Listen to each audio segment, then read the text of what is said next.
Hey guys, welcome back to another video. This is Gabe with Indigo Software, genuine Microsoft software for less. We've seen your comments about running Windows 11 on Mac in our tutorial videos, and we've come to the conclusion that it's time for a dedicated PC on the channel.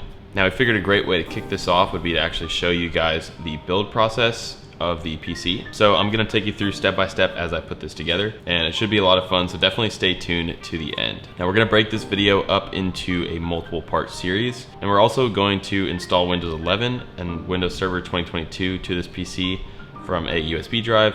You can find all of the different videos relating to this series in the description below.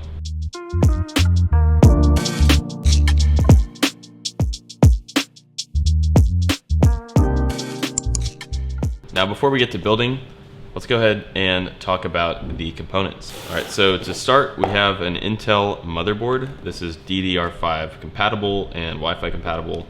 It's the Lightning Gen 5, and it's gonna be a pretty good motherboard to house some of the other components that we have. Now for the graphics card, we went for the 3070, RTX 3070. I got this one from MSI. We have 64 gigabytes of DDR5 memory, and this was from Corsair. And then to start, we have an NVMe SSD. This is 2 terabytes M.2, and I'll probably be getting more of these to install to the system. Now for the processor, we have the Intel Core i9-12900K.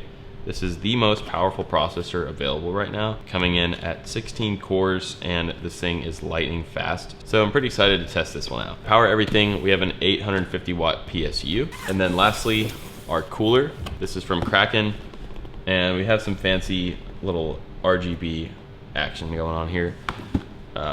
But this is a liquid cooler, kind of comes pre-assembled plug and play. And then you guys will see the tower a little bit later on, as well as the monitor and peripherals. Now, before we actually get started with building, the first thing that we want to do is to take a precaution on static. And the most foolproof way to do this is to actually plug in our power supply. And then here I have an anti-static wrist strap. So what I'm gonna do with this is wear this guy and then plug the lead into the chassis of the power supply with it plugged in. And this is just ensuring that we don't cause any potential damage to the components.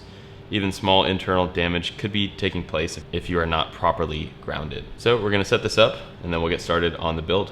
So I removed the power supply from its box as well as the power AC adapter for it.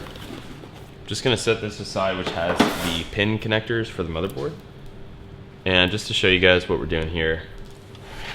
So I just have the power supply itself plugged in, and then the lead on the anti-static strap, I'm gonna clip right here. So just a metal surface, and now I'm grounded and I'm free to safely work on this computer. Now another thing to note is that we highly recommend frequently looking at your manuals from your manufacturer. Different motherboards and different processors will have a different or slightly different installation process. We're just gonna take you guys through the process for this one, but definitely something to keep in mind going into your build. So the first thing that we're gonna start with is the motherboard and CPU. So we'll get this out of the box. And this is a very delicate component, so we're gonna wanna treat this with care. Setting the other components to the side. And then with this removed from its bag, we're going to set it right on top of the motherboard box. All right, so here is the motherboard removed from its package.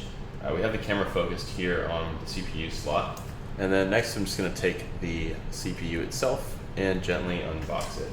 Now one thing to note here is that we don't wanna be putting our fingers on the actual processor itself. So as you're handling these components, we're just gonna be careful to kind of grab things by the edge. So we'll go ahead and remove this, again, being very gentle. Okay, now to access this, we have this little rod right here, and we can simply push this down with our hands and gently lift up, and it's gonna release this right here. Now on these LGA type sockets, it's a good idea to inspect the pins before you try to install the processor. So looking at the pins from a couple of different angles, you won't generally have to worry about this if you have a new processor, but always good to check that out. Now with these Intel processors, there's only one way that it will accept it, And so luckily we'll know whether or not we have the correct orientation. A good rule of thumb is not to force anything here. I'm gonna just line this up with these pins.